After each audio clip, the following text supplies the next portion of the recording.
अवध के कोठों का इतिहास बहुत पुराना है और उतनी ही पुरानी है यहाँ की रवायतें। किसी लड़की को तवाइफ बनने के लिए कई रस्मों से होकर गुजरना पड़ता था।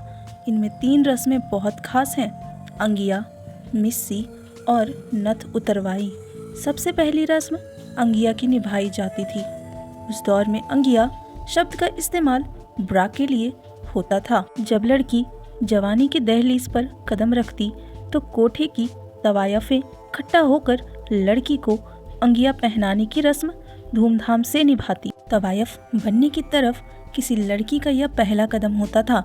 इसके बाद बारी आती थी दूसरी रस्म मिस्सी की। नवाबों के दौर में होठों पर कत्थे की सुर्खी और काले पड़ चुके दांत अच्छे समझे जाते थे। मिस्सी प्रथा में दांतों और मसूड़ों को काला किया जाता था।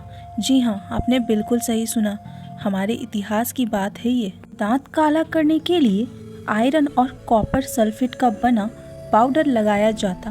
तवायफों के इस जश्न में कोई भी बाहरी शामिल नहीं हो सकता था।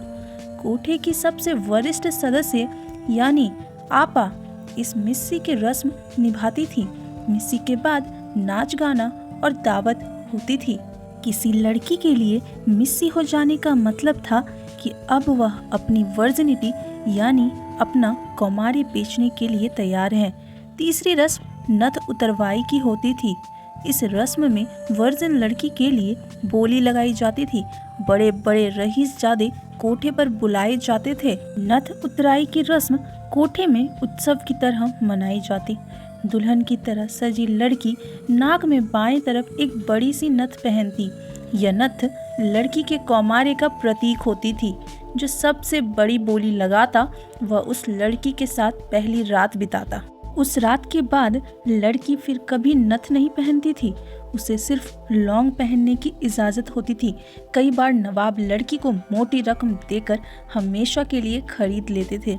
बात चाहे हिस्ट्री की हो या फिर प्रेजेंट की, लेकिन सच्चाई तो ये है कि लड़कियों को हमेशा ही एक चीज़, एक वस्तु की तरह देखा जाता था और आज भी देखा जाता है।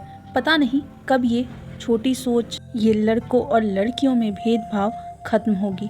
Then subscribe for more videos.